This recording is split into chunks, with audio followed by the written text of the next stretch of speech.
everyone, and welcome back to Queen G's Recipes. And today I'm going to be showing you how to make a zebra cake. It is a light sponge cake, almost a moist sponge cake with two colors that make a zebra look cake. Now it is very delicious, very beautiful, and the ingredients you'll need here are 3 cups of flour.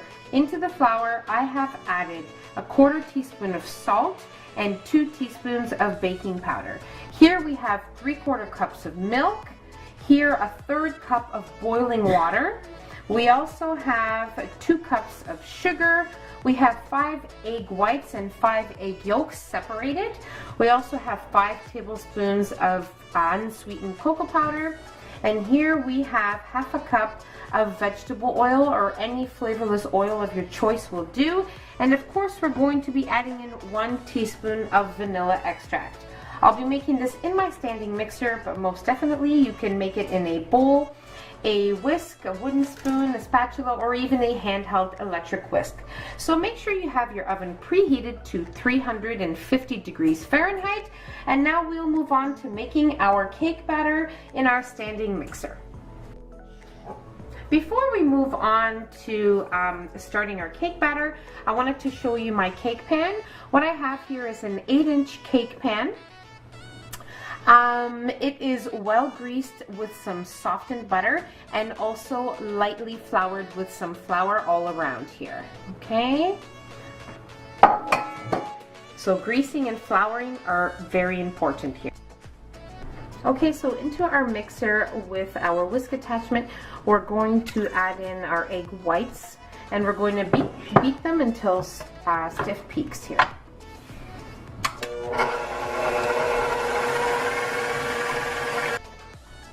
Okay, so my egg whites are at nice firm peaks. So what I'm going to do is I'm going to remove them from my standing mixer bowl, and we're going to place it in a bowl and keep it aside until we need it. And then we'll move on to the remaining part of our cake batter. Okay, so there's no need to wash your bowl unless you really want to, but I don't feel it's necessary. So we're going to add in our egg yolks here. And we're going to add in our milk. And we're going to mix this until nice and frothy.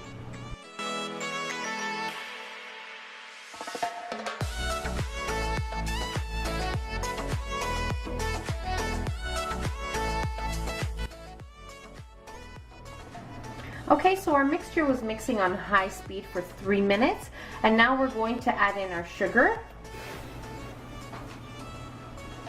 And we're going to add in our vanilla extract.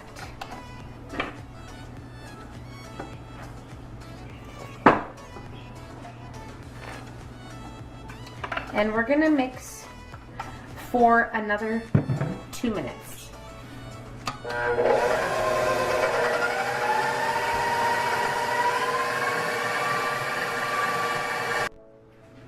Okay, so after mixing on high speed for 2 minutes, we'll add in our vegetable oil here.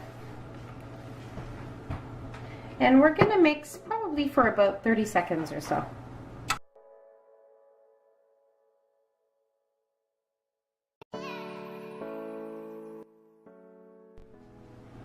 Okay, so we're going to leave this mixture for a few seconds here, and we're going to work on our cocoa powder. We're going to mix it into our boiling water, which we have aside there, and we're going to mix it until the cocoa is dissolved.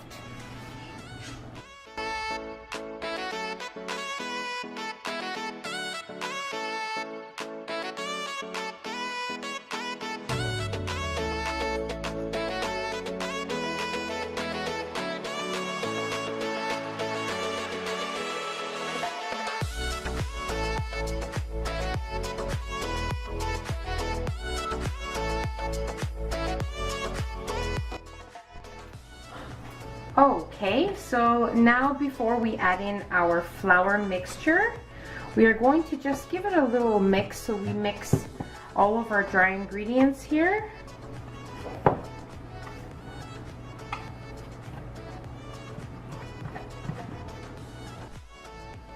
Okay, so now that our chocolate mixture is ready and completely dissolved, we are going to sift all our dry ingredients into our batter.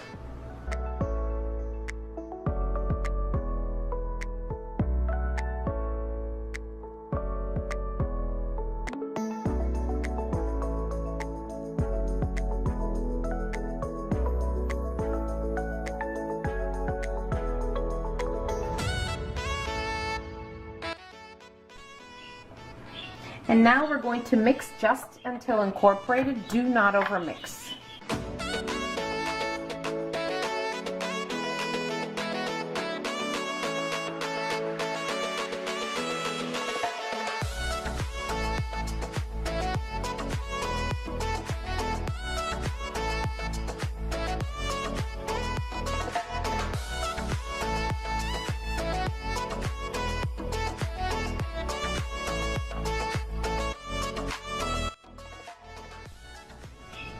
Okay, so now you want to scrape down the sides of your bowl.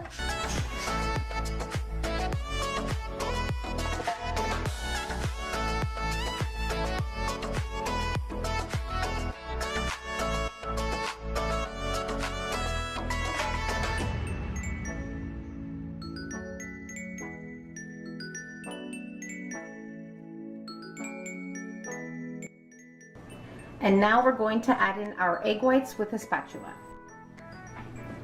Okay, so after scraping down the sides of your bowl, if you notice there is any visible flour, just mix it in with your spatula. As I said, you don't want to overmix or you're going to have a really heavy and tough batter, which will give you a not so wonderful cake. It'll be very heavy and dense, and we don't want this. Okay, so what I'm going to do is I'm going to add in my egg whites half at a time. So we'll add in half the mixture and then we'll add in the remaining half.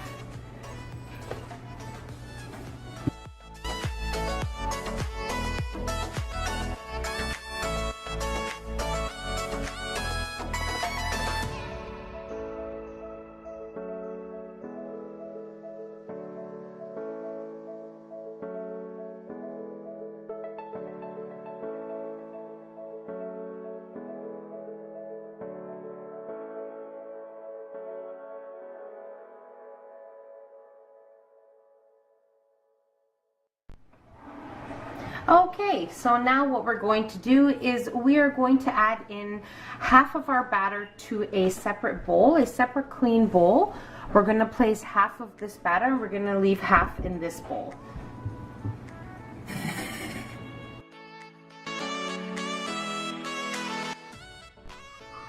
Okay, so then now to one of the portions of our batter, we are going to add in our chocolate mixture that we mixed earlier. Right. And we're going to mix this well with our spatula.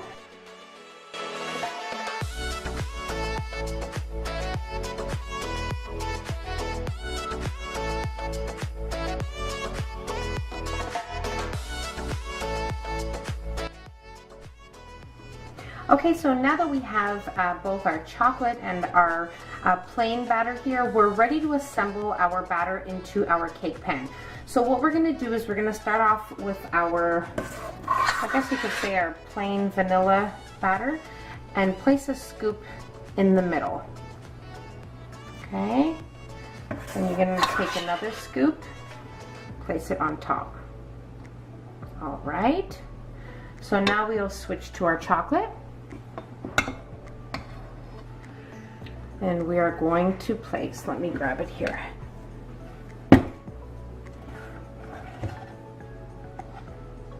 Going to place one scoop, then another right on top of it. Then we'll do the same again with our plain batter here, right on our chocolate.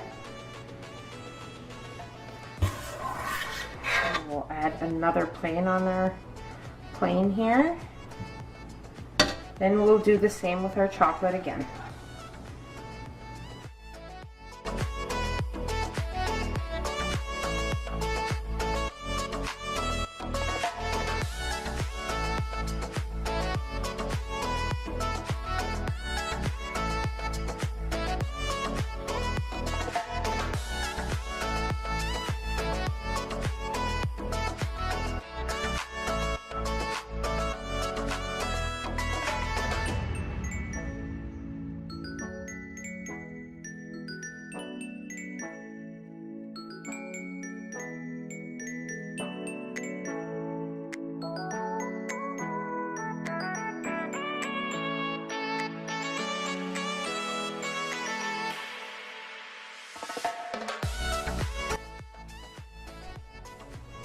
Okay, so now we have our zebra cake ready to be baked in our preheated oven at 350 degrees Fahrenheit for about 40 to 45 minutes. Now I wanted to let you know, when splitting your batter to make a separate bowl with the chocolate batter, make sure that you don't place more for the chocolate than the vanilla. It's better to have 2/3 of it vanilla and the remaining chocolate than to have it the opposite way, because you're going to need more vanilla batter to stand out of the chocolate batter.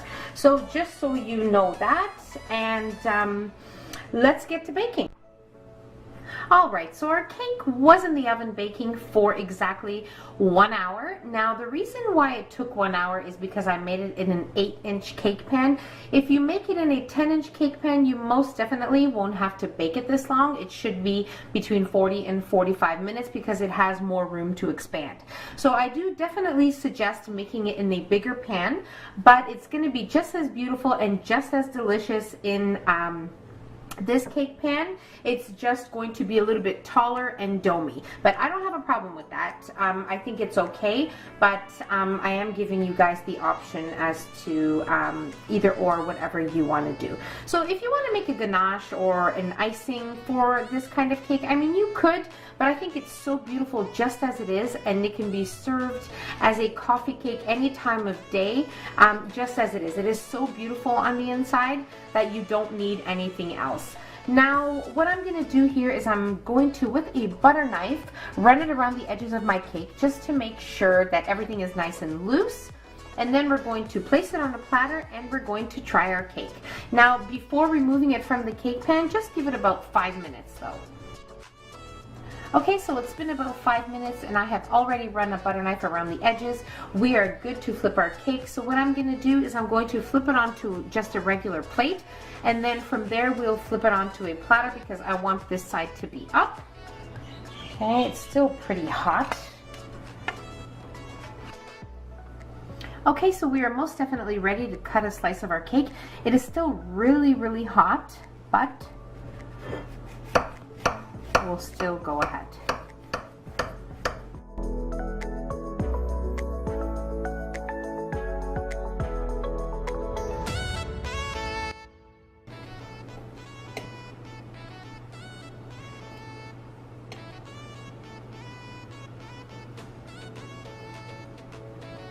Wow, look how beautiful this cake is. Oh my goodness, it is perfect. Okay, so now for the true test here. I think I'm going to tilt it sideways so it's easier here. It has a nice crunchy topping. It is just perfect. It is just so perfect. It is light but yet moist, and it has that crunchy topping. The outside of the cake has a nice, beautiful crunch, and it's just perfection. So simple to make, is perfect at any time of day with some coffee, tea, or even some milk for the kids, and it is just wonderful, and I really hope you guys give this a try. So don't forget to subscribe and hit that notification bell so you will be notified every time I upload a new and delicious recipe. And don't forget to share the recipe with your family and friends. Enjoy the recipe, and don't forget to give our video a nice big thumbs up. And that's about it, so I'll see you in my next video. Take care, everyone. Bye.